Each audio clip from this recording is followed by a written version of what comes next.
I know. I can see why you would feel that way. I own a mirror.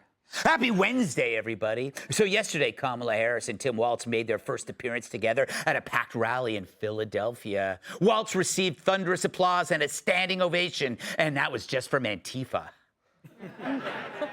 Now, we're not saying this guy is a far-left nut job, but when news broke, stock in men's tampons doubled.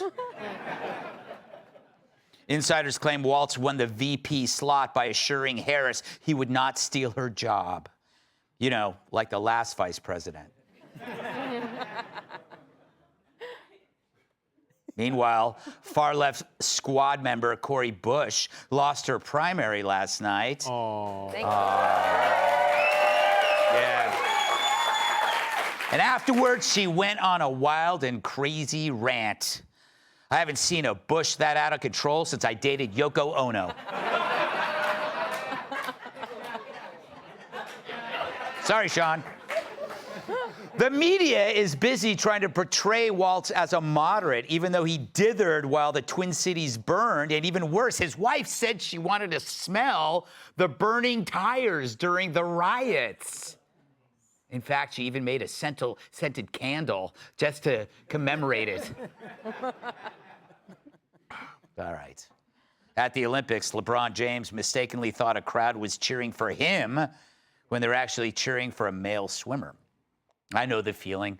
I once thought a crowd was cheering for me when in fact they were cheering for the donkey. It's just going to be a dark Gutfeld. On this day in 1959, the first satellite picture of Earth was taken from space. Interesting side note, what most assumed to be the continent of Australia turned out to be a young Joy Behar.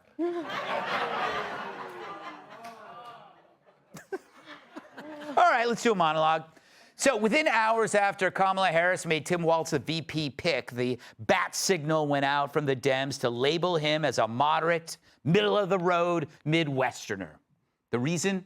To cover up the fact that this guy is bat crazy. Let's run through the list.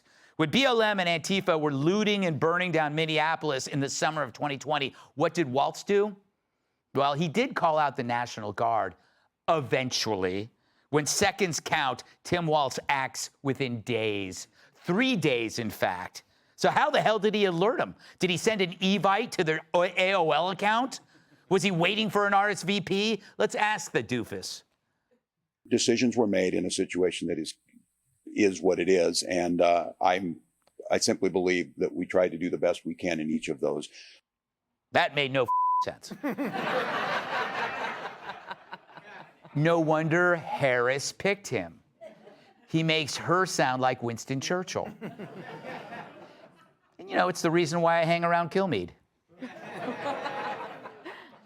So, he actually called the riots an exciting event, which destigmatized criminal activity and put the rights of criminals over their prey.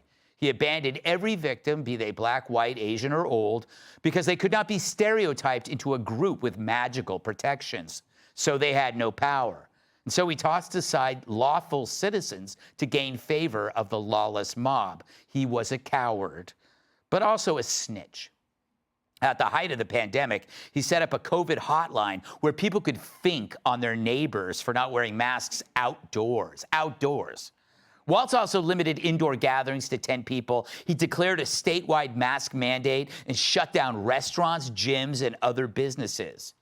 So, when there's looting and rioting, he's hands off. But if there's a virus that's benign to just about everyone except old people, he invades your life, turns it upside down, turns people against each other, and takes away their livelihoods, which is exactly the opposite of how he portrays himself now.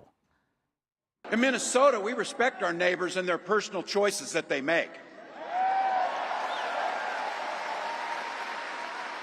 Even if we wouldn't make the same choice for ourselves, there's a golden rule. Mind your own damn business.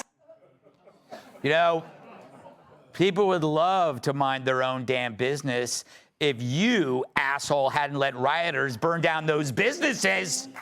All right. No more swearing. Even worse Walz sent elderly COVID patients from hospitals back into nursing homes, where he likely killed more old people than tainted pudding at a Matlock convention. So while the rest of us had to stay away from our grandparents, or we were called murderers, Walz gave those grandparents a death sentence. He gets worse. He doubled down last year on letting docs give drugs to and operate on kids confused about their gender, signing a bill making Minnesota a sanctuary state for kids brainwashed into thinking they need a sex change. So if you live in a sane state that's banned this butchery, your child could go to Minnesota to ruin his life, and legally you can't do about it. Remember the song, I Left My Heart in San Francisco? Well, there's a new version, and it's I Left My Kid's in St. Paul. Yeah, we're going real dark tonight. Real dark. Yeah. Only nut jobs want kids to get nut jobs. The state can even take custody of your child. And they call this guy middle of the road? What road are you talking about? The one between Sodom and Gomorrah? Walz will let doctors cut your kids' balls off while looters burn down your house. He's like a fat, bald, stupid Genghis Khan. Well, at least he doesn't think boys menstruate. Oh, wait. He signed a bill to put tampons in boys' bathrooms. That makes less sense than starting a fan club for Jesse Waters. Then there's his military service. 2 fellow National Guardsmen have accused him of embellishing his military career and retiring from service after learning his battalion would be deployed to Iraq in 2005. I guess he prefers his war zones to be in Minnesota. So, the Republicans are calling this ticket the most left-wing ever. How do you know that's true? Well, look at how obsessed the left is in portraying him as the opposite. Oh, he's not radical, he's rural. He's not Marxist, he's Midwestern. Which then poses the next question. Why are the positions that the left usually embraces, they now abandon as they approach an election? Suddenly being woke is as appealing as monkeypox. Social justice, sanctuary cities, left-wing protests, they all take a back seat to the comfortable sweater of moderation. Eldridge Cleaver becomes Ward Cleaver. And that's the funniest thing of all. The people who spent the last 4 years hating everything about old white guys now embrace the very things they despise.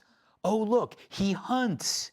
Aw, he owns a gun. He's a military vet. Well, just months ago, these were the things that would put him on a no-fly list. He's got to be a member of a white supremacist group, right? Reeking of toxic masculinity and dead moose. But now we just call him Coach. And if the left has its way, the next vice president of the United States.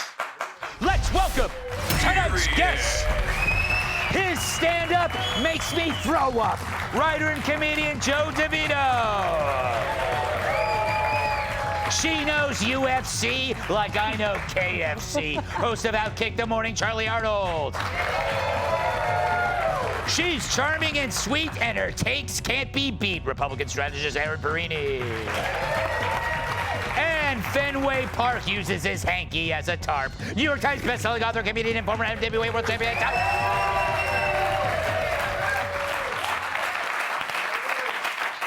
So, Joe, always a pleasure to see you. It is, isn't it? I lied again. You know what kills me? I said this on the 5. It's like, if the liberals would gain a lot of traction if they just admit tampons in boys' bathrooms is stupid. But they can't. Yeah. They can't, and they could just say that. So instead, they have a VP pick who actually put tampons in boys' bathrooms. I never swear this much, but this is it's warranted. It's warranted. But it's unfair because now I don't get to swear at all. That's true. So we have this limit of swearing. It's And like, you didn't what is it, take- about 20? You got them all. I'm at 12. So, Joe, what are your thoughts, Man in Black? Well, I know that Trump is currently working he's got his nickname team deciding, do they want to go with Tiny Tim or No Balls Walz? It's tough. Now, if he's the vice president, they make him the border czar. That's going to make a very confusing chant if they have to say, build that walls. Yes. Build that wall. It's got a weird cadence to it. I think we should thank them. Yeah. Because instead of going for any sort of idea of balance, they're giving us two straight-up progressives. Right. And there's no denying what they're trying to do now. They're not getting Josh Shapiro in there, and they're not getting anybody who would moderate the ticket, because that's what you always used to do with the vice president. Which Yes. is why Obama and Biden made their picks. Biden picked Kamala because she was a woman and she's black, and Obama picked Biden because he's white and he's dead. Yes. So I think we're really going to see that, like, this is them all out. They're not fooling around anymore. And if you look at his record, he's actually to the left of Kamala on the things that the rest of the country is very divided over, which would be BLM, the trans issues, and law and order. So it's going to be interesting to see how they spin this. But this is what I don't understand. Then why are they trying to dress him up as a folksy Mr. Rogers meets Ward Cleaver when he's a radical Charlie? Do you think she had any role in picking him? And did they have time to vet him? Because this guy is nuts. I don't care if he looks like your high school baseball coach. Football coach. Football coach. In which he was, thing. which is crazy, right? Same thing. They both shower afterwards. Maybe. Maybe. You're right. This doesn't really make that much sense because for someone like Kamala Harris, who is now trying to portray herself as much more moderate, appeal to the centrist voters, you would think that she would go in a different direction rather than pick someone who now creates the most radical ticket in history. But really, when you look at the two of them, I mean, they are truly just made for each other. You have a cackling, ugly pantsuit-wearing former mistress alongside a low-T soy beta, and it really just makes that much sense. And it really just materialized for me when the phone call took place when Kamala called Tim to ask him to be her VP, and she said in her words, it's the utmost respect for you. You have an understanding of our country. We're fighting for the future. And I'm like, I'm so sorry. What are you talking about? Respect. This guy is a communist. He's pro-illegal immigration, pro-child mutilation. He's someone that called J.D. Vance weird when you're the one who wants tampons in the boys' bathroom. And really, I don't think that he's all that smart. I don't feel like he's some clever Machiavellian who just spouts off liberal talking points, kind of like Gavin Newsom. I really think that this guy is a true believer, which makes him a real idiot, which makes complete sense why Kamala Harris would be the perfect match for him. Makes her look good. You know, I wonder choosing Walz, Aaron, was much like his stance on these tampons. There were strings attached. Give him that one. That was good. Slow clap. Yes, took a while. Just came to me right now. Just pulled it out of the sky and just boom, just dropping gold, ladies and gentlemen. The strings attached are to the furthest left of the progressive wing of the Democratic Party. Kamala had a chance here to pick someone that would be more moderate, would move her more toward the center, especially because she definitely had to do that considering where she was. She had to do that under Biden considering where she was as a primary candidate in the 2020 election when she called Joe Biden a racist. So she has had to moderate, and now she's going to go back. This is a very big swing for her again, but they are showing you exactly what they believe of the American people. Tim Walz, as governor, had a budget surplus, and instead of telling the people of Minnesota, I'm going to give you your money back because you know how better to spend it, he said, we're going to triple down on big government, old school, progressive, liberal policy here. We're going to raise taxes, take more of your money, and then tell you we don't have enough here to be able to give all of the fanciful wish lists we want. Does it sound good to say, yes, paid family leave and all of the things that Democrats are saying, well, that's not weird. These are policies people support. But American people also support keeping their paychecks for themselves so they can afford to have babysitters, that they can afford to work, that they can afford to travel and save money and get ahead in this country. Democrats believe if I take your money, I know how to spend it better than you do. And Tim Walz is spending that money on things like tampons in boys' bathrooms. You know? How ironic. He's going to bleed this country dry. Tyrus, there are so many things. Do not clap. Do not clap. No. If you make a reference to Tom Cotton, I'm out of here.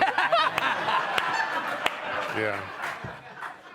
How the American people are going to absorb all the information that and if they don't, it'll be a bloody mess if we don't get this straightened out. You know, Tyrus, there's so Yes. many things I want to talk to you about as a parent, the trans stuff, but I guess we don't have to, belabor the point, but just one of these variables of him makes him disqualifying, right? Well, okay, first of all, the nickname thing, I was giving a lot of thought, and I think sometimes you got to give them names that like fit, you know, like, and they're kind of coming off like a little like evil villainous squad from like a comic book series, like she's the giggler and he's the snitch, you know. Yes. It's like the giggler and the snitch. He'll tell on you and she'll laugh at him while she does it, like mwahaha, you know. And Yes. it's just, but she did make this pick.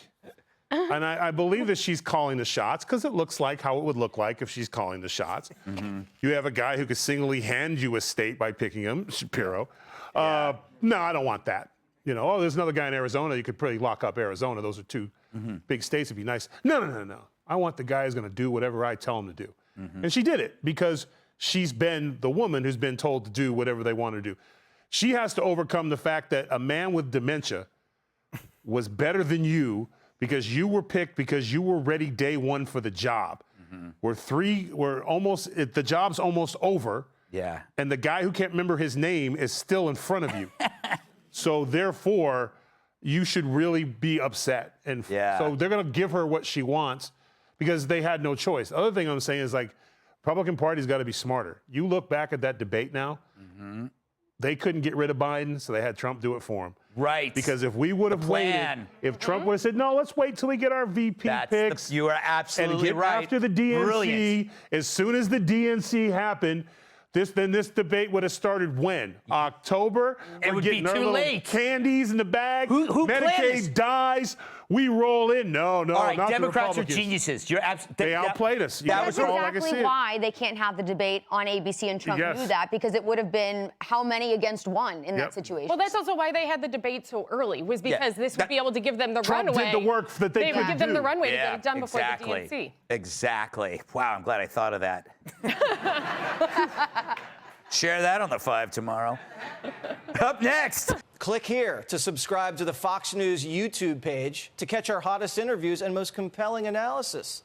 You won't get it anywhere else.